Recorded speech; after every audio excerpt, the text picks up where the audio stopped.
My story begins in a humble home, where love was rich, but resources were scarce. Growing up as an only child, the world was small, my universe revolving around the loving axis of my parents. They weren't wealthy, often juggling multiple jobs, but they harbored a single, fervent dream: to see me graduate from university.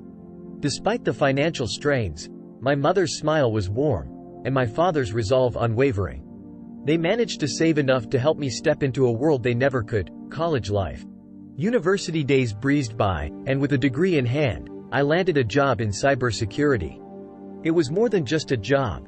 It was a realm where I could apply my skills to safeguard digital gateways, a job special enough to make my parents swell with pride.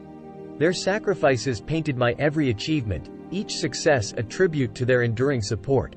But life, as it teaches us all too often, can pivot on a cruel axis. Just 4 months after starting my career, my world shattered. A devastating traffic accident took my parents away from me. The news was a phone call that echoed the fragility of life, leaving a void no words could fill.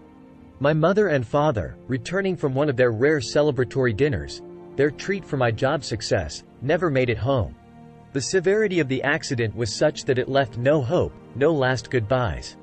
The shock numbed me, and grief became a shadow that followed closely, too close. With no siblings to share the burden, no girlfriend to lean on, and no close friends to call at midnight, I found solace where I shouldn't have, at the bottom of a bottle. What started as a drink to dull the pain soon spiraled into darkness. Alcohol became my refuge, the quiet listener to my sorrows, the companion in my isolation. As months blurred into a montage of work and clandestine drinking, I teetered on the brink of losing my job. My performance dwindled, and warnings from my supervisors began to pile up. The realization hit hard.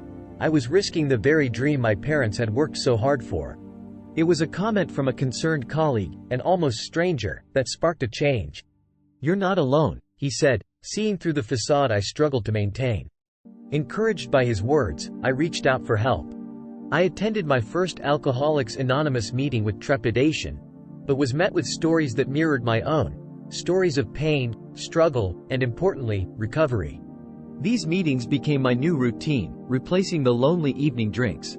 I found strength in shared experiences and the supportive nods of understanding from others who fought their own battles. Slowly, the grip of alcohol loosened. Each day sober was a small victory, a reclaiming of my life piece by piece. Through this journey, I discovered online communities. These weren't just faceless names on a screen, but people who became friends, who cheered for my daily victories and sent virtual hugs on tough days.